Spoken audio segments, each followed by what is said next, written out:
students that, look, get out there, hang you some panels. Don't go crazy. Just get you, 5, 10 feet of it. Snap a photo of it. Send it to me. I'm going to look at it. You're looking at the photo on the phone. I'm looking at it on the phone. I'm going to say, hey, Brandon, over there towards the upper left, what do you got going there? That looks odd to me. Give me an overview if you can. Give me a side view. Give me a couple of different angles so I can feel what you got going there. Two heads are looking at one problem or one issue, and we can better discern together before you mud. Heck, it's real easy. When that stuff was tied together, it was real easy to untie it, set it apart, and change it. A lot easier than now. If we want to change that now, it's mudded. I don't want you to waste. My heart is for you to have success in this. There is a learning curve.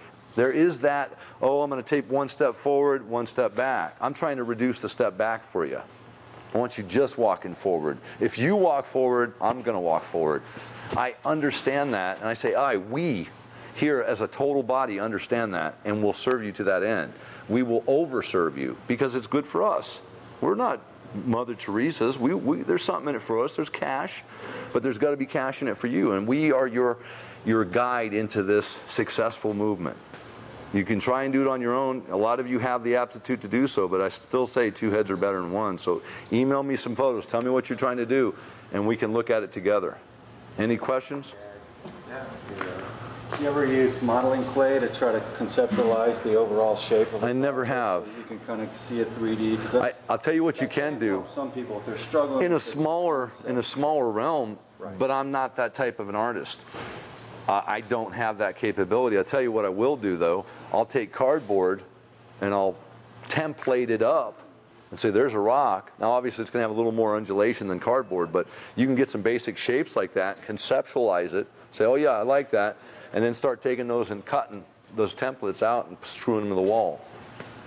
They have computer programs that do that. A 3D shop, they make molders, you can extrude them, shrink them, change. Like Pool Draw does that. See, with me, I don't know what it is. I just get out there and I start making one rock at a time, and I just feel it. I just look at it, okay, that looks pretty good, and then tomorrow, if I don't like it, like on my very house, you saw where I made that second fireplace that was up a little bit, and I cantilevered back. As soon as I got done with it that evening, I'm sitting there, drinking a beer and looking at it, and I'm going, I don't think so. And I let it go. In the morning, I came up, and I knew exactly what I was going to do. I put a panel in front of it, so it became sheer. It lost the cantilever. But what it did, like I said in here, you've got a level here. It jets back in, then it comes right back up again. So we've got that fracture, where that piece is missing. So like I said, it's really, I think we go back to that battle. I'm an artist. No, I'm a contractor trying to produce and effectively produce and get those monies in the door. You're right between those 2 points.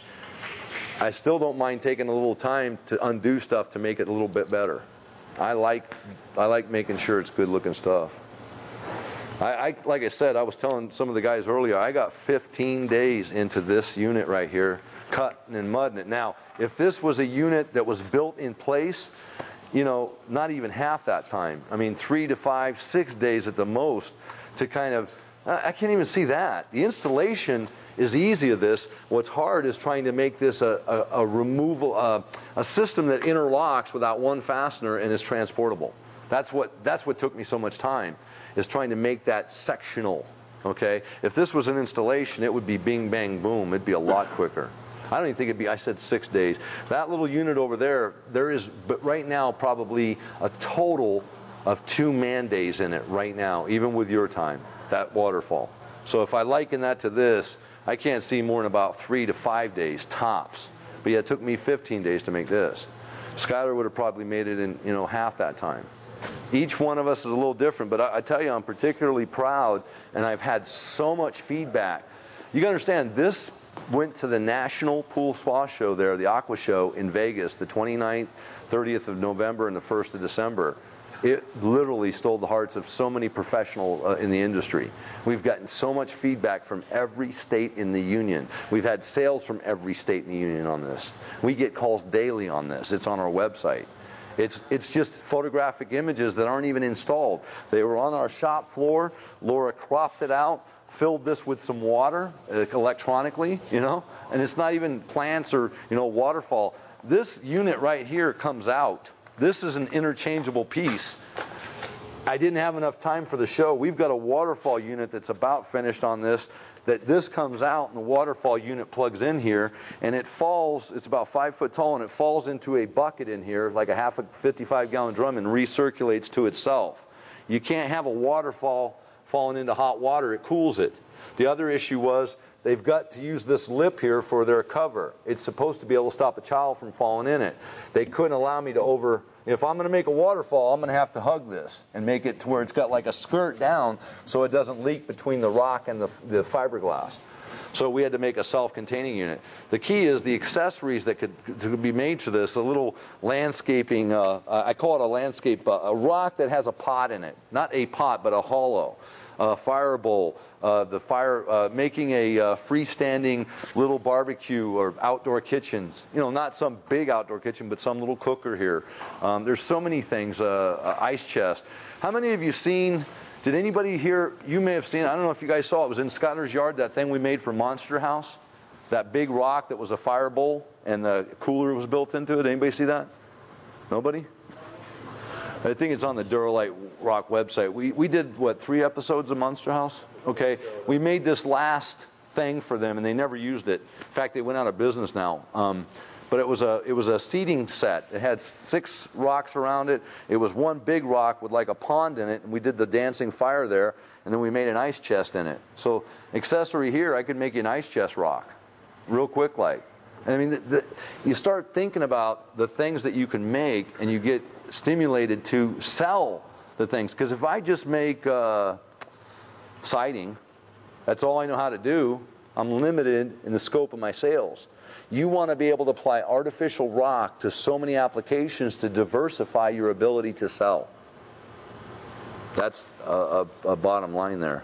But going back to this rock, like I say, this has got some really sharp image to it. Now, hold on. Maybe you're not after sharp. Am I trying to force the fractured rock down your throat? Anybody? I thought so. I saw it in your face. Okay. Maybe there is difference. You know, there is fractured rock that's tumbled down the hill and weather has eroded, and it's not so sharp. We'll look at Skylar's bubblers. Skylar's bubblers are some rock that we took here in Oregon. They're more volcanic. They're not so much like this. Although the RP55 we took here, Skylar's rock they were on the same bank when we molded them. And you can tell that because on one of the Skylar's rocks, you can see where it goes from a gnarly volcanic into this very fractured look. Right on the same panel. But bottom line is, yeah, it can occur in nature side by side, but it doesn't look good if we do it. But his rock is more rounded. On the whole waterfall, wouldn't you say? His edges aren't sharp, and that may be what you're after. So, you know, there's a lot of versatility in the panels and how to make them. If you want more rounded rocks, hey, slobber that mud on the outside, forget about the inside, and just texture it, stamp it. Especially when it's wet. I mean the fiber mud. Get some image into it. Direct your attention over there now, Sky. I'll tell you what, because you're the river rock expert, I'm not the river rock expert. I want you to shoot some mud over there. Join that and make it look pretty. Now, as soon as he starts, some of you all can come on in here. Now realize, people, all we have to do here is put enough fiber mud in there to constitute the joint, flatten it out, and it's done. Okay? Here though, we've got to make maybe this rock come up to here, this rock come down. We've got to oscillate. Oscillate's a bad word. Stagger the... You know, when you oscillate, you keep going the same up, down, down. So, no, scallop's not the word. It's just going to randomize. Okay? So we've got this whole joint here to deal with. There's enough room for quite a few individuals here. And I want you to just... Some of this portion? Yeah. We've got this. Skylar, I want you just to do a little bit of that, do a little bit of this, and do a little bit of this. And I want you guys to watch for a minute so you can kind of get an idea more fully. That won't stick to the cardboard? Or of course it will. after it's dry, it'll still be It'll be stuck to it, yeah. Before you said over here that you can't dump the waterfall into the spa? Well, I have done it. Couldn't you recirculate the spa water? Yeah, you do. Because it's falling into the spa, you've got to take suction from the spa. You take hot water, run it through the pump, through the plumbing, and then put it into the